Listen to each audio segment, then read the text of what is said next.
Assalamualaikum warahmatullahi wabarakatuh. Para mahasiswa, kita lanjutkan perkuliahan kita, mata kuliah perusahaan pelajaran ya. Ya, baik, saya share materinya ini.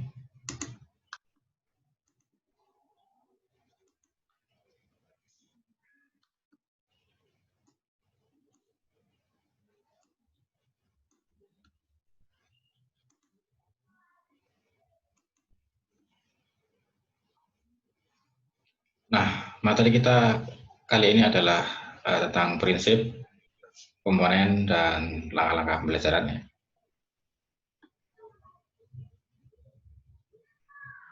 Nah, ini yang pertama, tentang prinsip perencanaan pembelajaran. Perencanaan pembelajaran dilakukan secara cermat dan sistematis sehingga dapat membantu perkembangan siswa secara optimal. Jadi, ketika kita melakukan perencanaan, maka itu diarahkan dalam rangka untuk membantu perkembangan siswa secara optimal. Jangan sampai justru malah perencanaan yang kita buat, kemudian dalam pelaksanaannya malah mempersulit ya siswa untuk berkembang, malah menghambat siswa untuk berkembang ya. Itu berarti perencanaan kita kurang baik ya. Yang baik adalah berprinsip bahwa rencana yang kita buat itu akan membantu ya, siswa ya dalam meraih perkembangan dirinya secara lebih optimal gitu ya.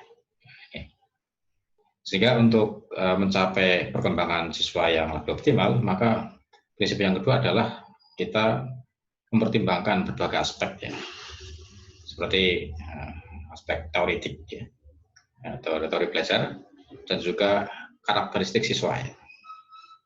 Nah, misalnya kita mengajar siswa di level apa ini? SMA misalnya, sehingga harus kita pertimbangkan karakteristik siswa SMA. Nah, tentu berbeda dengan karakteristik siswa SMP dan SD ya. Nah, maka harus kita pahami bagaimana karakteristik siswa SMA. Nah, dulu kita di mata kuliah perkembangan peserta didik di semester 1 sudah kita bahas ini ya, tentang karakteristik ya, siswa ya di berbagai jenjang pendidikan. Nah, demikian pula teori belajar ya, itu juga harus kita perhatikan ya. Teori belajar yang kita terapkan juga harus relevan ya dengan karakteristik siswanya. Ya, pada umumnya sekarang lebih banyak menggunakan teori belajar konstruktivistik ya. Di siswa yang lebih aktif ya, dalam membangun pengetahuannya sendiri, dalam membangun belajarnya sendiri. Nah, misalnya siswa SMA dengan karakteristik yang seperti itu ya, rata-rata siswa SMA ini pada umumnya sudah bisa berpikir abstrak gitu ya. Jadi siswa SMA sudah bisa diajak untuk berpikir yang abstrak ya. Nah, ini berbeda dengan siswa di SD misalnya atau di SMA ya, SMP ya, yang mungkin SD masih susah untuk diajak berpikir abstrak ya. Kalau SMA sudah mulai bisa ya, SMP ya. Nah, kalau SMA biasanya sudah relatif mereka sudah punya kemampuan untuk berpikir abstrak. Maka juga harus kita pahami siswa SMA itu yang seperti itu ya, yang sudah bisa berpikir abstrak itu ya. Jadi misalnya kita teori yang akan kita gunakan adalah teori konstruktivistik ya. Dengan karakteristik siswa SMA yang sudah bisa berpikir abstrak ya.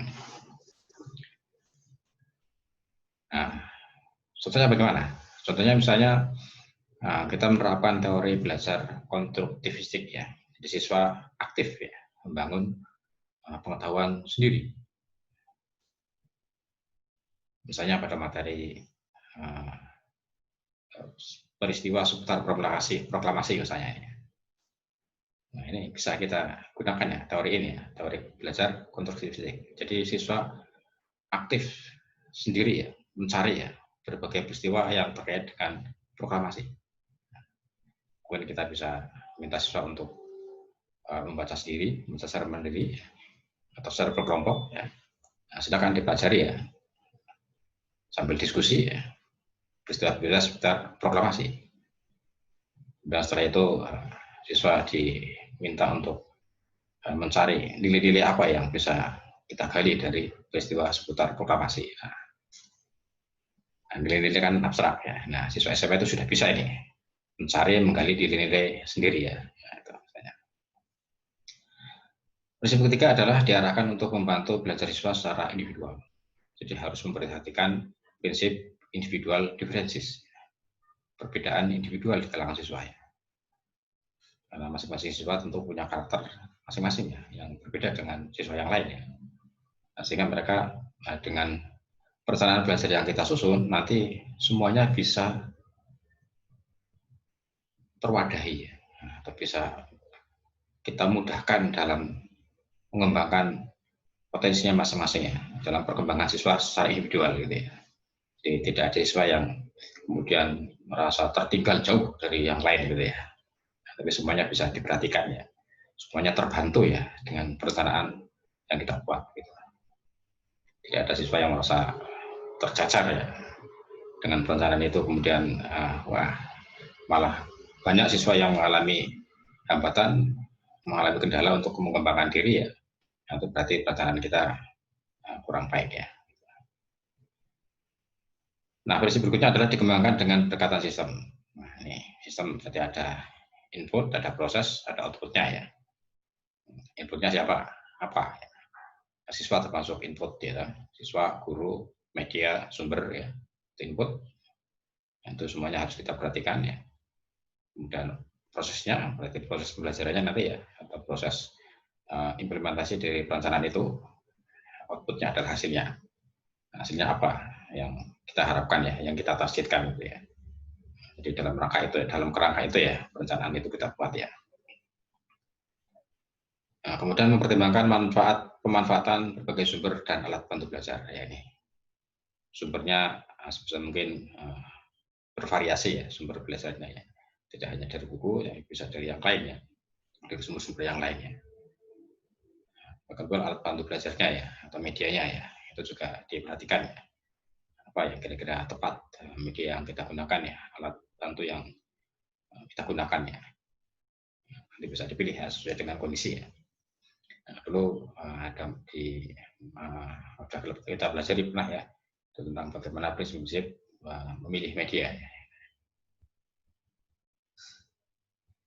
Nah, itu prinsip-prinsipnya. Kemudian berikutnya adalah komponen dari prinsip perencanaan pembelajaran ya. Komponen dapat diidentifikasi dari 3 pertanyaan. Pertama, kemampuan apa yang harus dipelajari oleh siswa? Kompetensi apa yang harus dipelajari oleh siswa? Jadi kalau tadi misalnya contohnya adalah temanya adalah peristiwa seputar proklamasi, kompetensinya apa? Jadi, pertama kompetensinya adalah siswa dapat menjelaskan misalnya peristiwa seputar proklamasi. Kompetensi pertama. Kompetensi kedua, siswa mampu menggali nilai-nilai dari peristiwa proklamasi. Itu berarti kompetensi yang harus dipelajari oleh siswa ya. Kemudian bagaimana prosedurnya dan sumbernya ya. Langkah-langkahnya bagaimana? Langkahnya siswa agar bisa menjelaskan peristiwa proklamasi dan menggali nilai-nilai itu bagaimana langkahnya, prosedurnya, sumbernya apa? Sumber-sumbernya. Nah, kemudian bagaimana cara kita mengetahui bahwa kemampuan yang diinginkan telah terbentuk? Jadi tujuan kompetensi tadi itu sudah dimiliki oleh siswa itu apa? Gimana kita cara mengetahuinya? Proses dengan tes ya, dengan penilaiannya. Juga harus kita pikirkan ya, apa alat tes apa yang relevan untuk mengetahui 2 kompetensi tadi. Nah, ini kompetensi yang lebih detail ini ya, lebih spesifik ya. Ada tujuannya, ada materinya, ada metodenya, strateginya, dan ada penilaiannya ya. Nah, kemudian langkah-langkah membuat perencanaan pembelajaran. Yang pertama adalah menetapkan apa yang mau dilakukan oleh guru, kapan dan bagaimana cara melakukannya dalam implementasi pembelajaran. Jadi apa yang akan dilakukan oleh guru, kemudian waktunya kapan, dan bagaimana caranya. Jadi guru dalam kerangka perencanaan pembelajaran itu apa yang dilakukannya. Ini tergantung tadi ya, pilihan-pilihan dari rencana itu ya. Teori belajarnya misalnya tadi menggunakan teori konstruktivistik, maka di situ guru akan lebih banyak melakukan peran-peran sebagai fasilitator ya, sebagai motivator ya. Nanti yang lebih aktif adalah siswanya. Dan kapan? Nah, ini terkait dengan jadwal berarti ya, jadwal pembelajarannya bagaimana implementasinya. Ini berarti nanti yang sudah masuk pada penerapan dari perencanaan itu. Nah, ini. Kemudian yang kedua adalah membatasi langkah, membatasi sasaran atas dasar tujuan instruksional khusus ya, atau indikator yang dan menetapkan pelaksanaan kerja untuk mencapai hasil yang maksimal melalui proses penentuan target pembelajaran. Jadi membatasi tujuannya, jangan banyak tujuannya ya. Di sekali pembelajaran itu ya paling enggak 2-3 tujuan saja ya, jangan banyak-banyak. 1 kali pembelajaran, 2 jam pembelajaran misalnya ya, itu 2-3 tujuan saja, jangan terlalu banyak. Kalau terlalu banyak malah bisa tidak tercapai gitu. Nah, jadi contohnya tadi misalnya dalam tema peristiwa seputar proklamasi bukan hanya 2 tujuannya ya. Nah, pertama adalah siswa menjelaskan peristiwa atau bisa menceritakan peristiwa seputar proklamasi, tujuan pertama. Nah, ini mungkin selama 1 jam pelajaran ya kan. Kemudian tujuan yang kedua adalah siswa mampu atau menemukan nilai-nilai yang terkandung dalam peristiwa seputar proklamasi. Dua saja cukup ini, 2 jam pelajaran, 2 tujuan pembelajaran. Kemudian mengembangkan alternatif yang sesuai dengan strategi pembelajaran. Jadi ada kemungkinan beberapa hal mungkin tidak terimplementasikan ya. Perencanaan itu tidak bisa diterapkan misalnya karena beberapa faktor ya. Maka harus ada alternatif lain agar pembelajaran tetap berjalan gitu ya. Jadi misalnya kita akan menggunakan media tertentu ya.